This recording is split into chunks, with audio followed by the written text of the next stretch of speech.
నమస్కారం. లక్ష్మి చెప్పే కథలకు స్వాగతం. వీణులతో వీక్షించటానికి సిద్ధం కండి. ప్రియ సఖులు, ఇప్పుడు మనం ప్రసిద్ధ బాలల కథ రచయిత డాక్టర్ ఎం హరికిషన్ గారు రచించిన తెలివైన సోదరులు అనే ఒక చక్కటి కథని విందామండి. ఒక ఊరిలో ఒక ముసలాయన ఉండేవాడు. ఆయన చాలా తెలివైనవాడు. ప్రతిదాన్ని పరిశీలనగా గమనించేవాడు. ప్రతి విషయము ముందు వెనుక ఆలోచించేవాడు. సరైన సమాధానాన్ని కనుగొనేవాడు. ఆయనకు 3 కొడుకులు. అందరిలాగా చిన్నప్పటి నుండి వాళ్లను పుస్తకాలకు ఇంటికి మాత్రమే పరిమితం చేయకుండా చుట్టూ ఉన్న లోకాన్ని పరిచయం చేశాడు. ఓపిగ్గా చిన్నప్పటి నుంచి వాళ్ళు అడిగిన ప్రతి ప్రశ్నకు విసుక్కోకుండా చిరునవ్వుతో సమాధానం చెప్పాడు. మంచి మంచి పుస్తకాలు చదివించాడు. దాంతో వాళ్ళు 3 మిగతా పిల్లల్లా కాక చాలా తెలివైన వాళ్ళుగా తయారయ్యారు. ఆయన చనిపోయే ముందు 3 కొడుకుల్ని పిలిచి, నాయనలారా, నేను మీకు ఉండటానికి మిద్దెలు మేడలు కొనలేదు, వేసుకోవటానికి నగలు హారాలు సంపాదించలేదు, కానీ వీటన్నిటికన్నా అమూల్యమైన తెలివితేటలు మాత్రం మీకు బహుమానంగా ఇచ్చాను. నేను చనిపోయాక వాటిని ఉపయోగించి రాజాస్థానంలో మంచి ఉద్యోగం సంపాదించి హాయిగా 10 మందికి మేలు చేస్తూ బతకండి అన్నాడు. తండ్రి చనిపోయాక వాళ్ళు రాజధానికి బయలుదేరారు. అది చాలా దూరం. 4 రోజులు పగలు రాత్రి ఆగకుండా అలసిపోకుండా నడిచాక వాళ్ళు ఒక అడవికి చేరుకున్నారు. అది దాటితే చాలు రాజ్యంలో అడుగు పెట్టొచ్చు. వాళ్ళు అలా దారిలో చుట్టుపక్కల నిశితంగా గమనిస్తూ మాట్లాడుకుంటూ పోతూ ఉంటే మొదటివాడు, అన్నలు, మనకంటే ముందు ఈ దారిలో ఒక పెద్ద ఒంటిపోయినట్టుంది కదా అన్నాడు చుట్టూ చూస్తూ. ఆ మాటలకు రెండవవాడు, అవును తమ్ముడు, నువ్వు చెప్పింది నిజమే, కానీ దానికి ఒక కన్ను మాత్రమే కనపడుతోంది, కుడి కన్ను లేదనుకుంటా అన్నాడు. మరికొంచెం దూరం పోగానే మూడవవాడు, ఆ ఒంటిపైన ఒక స్త్రీ తన కుమారుడితో ప్రయాణిస్తూ ఉంది అన్నాడు. అలా వాళ్ళు మాట్లాడుకుంటూ పోతూ ఉంటే దారిలో ఒక సైనికాధికారి ఆందోళనగా ఏదో వెతుకుతూ రావటం గమనించింది. అతన్ని చూసి మొదటివాడు, ఏంటి వెతుకుతూ ఉన్నారు, ఒంటి కోసమా అని అడిగాడు. అవును అన్నాడు సైన్యాధికారి. ఆ ఒంటెకు కుడి కన్ను కనపడదు కదా అన్నాడు రెండోవాడు. అవును సమాధానమిచ్చాడు. ఆ ఒంటెపై ఒక స్త్రీ తన కుమారుడితో ఉంది కదా అన్నాడు మూడోవాడు. అవునవును, మీ 3 చెప్పింది నిజమే, మీకు నా ఒంటె కనపడిందా, అది ఎక్కడుంది అడిగాడు అతను. దానికి సోదరుల 3 నవ్వి, లేదు లేదు, మేము నీ ఒంటెను కానీ నీ భార్య బిడ్డలను కానీ అసలు చూడలేదు అన్నారు. ఆ మాటలకు అతను, అయితే చూడకుండానే వివరాలన్నీ ఒక్కటి కూడా పొలిపోకుండా ఎలా చెప్తారు, మీరే వాళ్ళని ఎక్కడో దాచిపెట్టి నాటకాలు ఆడుతున్నారు అన్నాడు కోపంగా.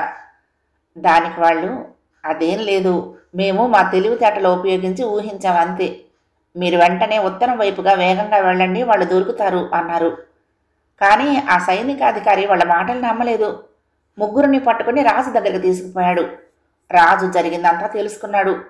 రాజుకు కూడా ఈ 3 చెప్పిన మాటలు అంత నమ్మదగినవిగా కనిపించలేదు. దాంతో వెంటనే కోపంగా, మీరు మర్యాదగా తప్పు ఒప్పుకుని ఆ ఒంటెను అతని భార్య బిడ్డలను ఎక్కడ దాచారో చెప్పండి, లేదంటే జీవితాంతం కారాగారంలో బందీ కావలసి ఉంటుంది, జాగ్రత్త అని హెచ్చరించాడు. దానికి వాళ్ళు, మహారాజా, మేము చెప్పింది నిజం, కేవలం మా తెలివితేటలతో ఊహాశక్తితో జరిగిందేదో కనుక్కున్నాం, కానీ మాకే పాపమూ తెలియదు అన్నారు. రాజు ఆలోచనలో పడ్డాడు. వాళ్ళ మొహాల్లో తప్పు చేశామన్న భయం కానీ మాటల్లో తడబాటు కానీ ఏమీ లేవు.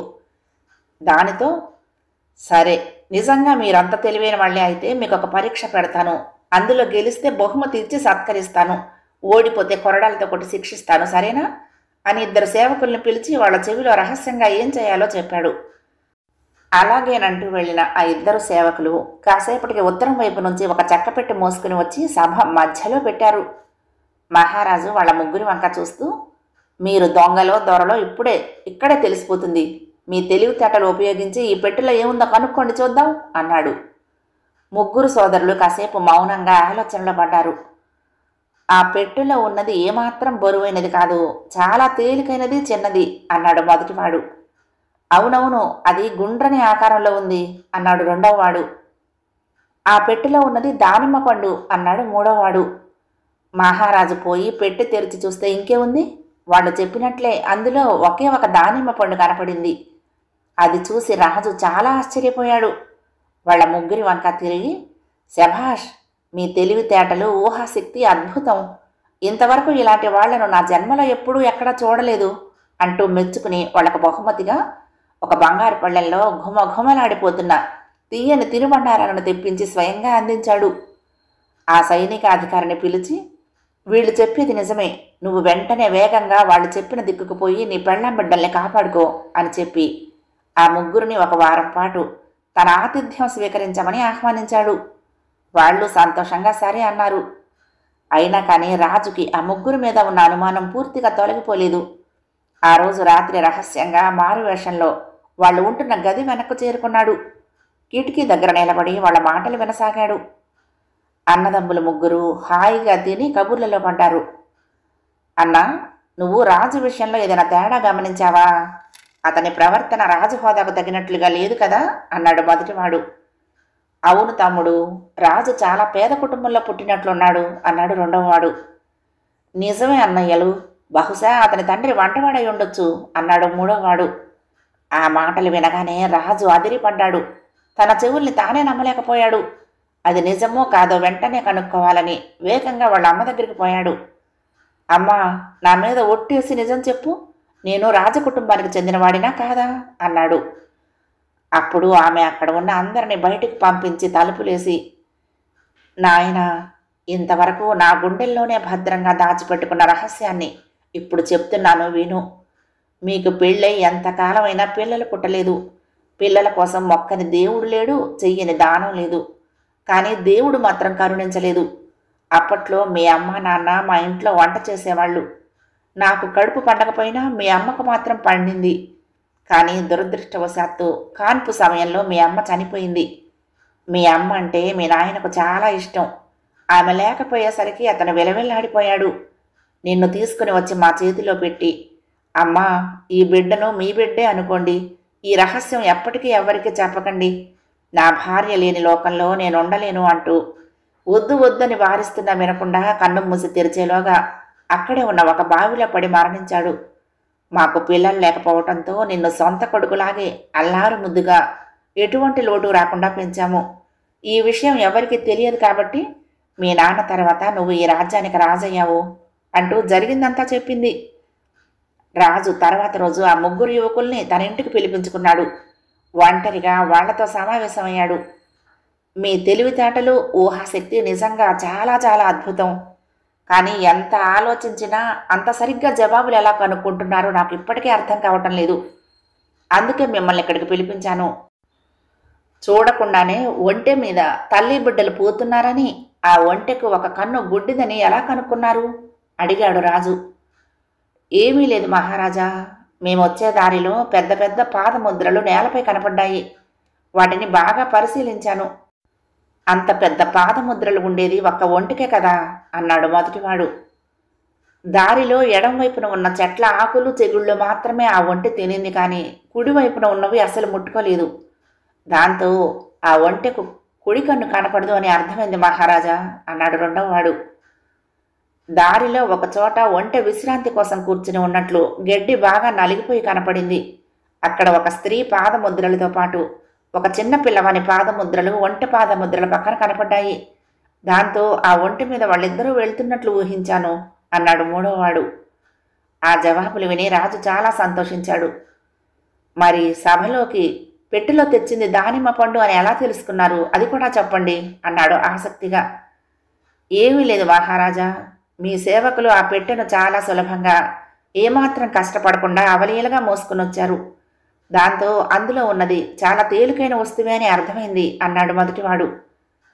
పెట్టెను లోపలికి తెస్తున్నప్పుడు పెట్టె కదిలినప్పుడల్లా లోపలి వస్తువు అటు ఇటు దొర్లుతున్న చప్పుడు వినపడింది. దాంతో లోపల ఉన్న వస్తువు గుండ్రంగా ఉందని అర్థమైంది అన్నాడు రెండోవాడు. మేము సభలోకి వచ్చేటప్పుడు చూశాము. ఉత్తరం వైపున అంతా వరుసగా దానిమ్మ చెట్లు కనపడ్డాయి.